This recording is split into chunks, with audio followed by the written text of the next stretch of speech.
Погледни на нас, молещите се пред Твоя образ, и помогни на тези, които с твърда вяра и надежда пристъпват към Тебе.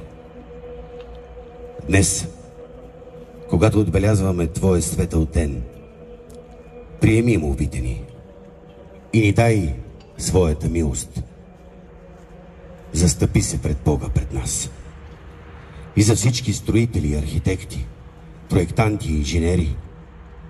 Простри ръцете си и не откъсвай поглед от тях.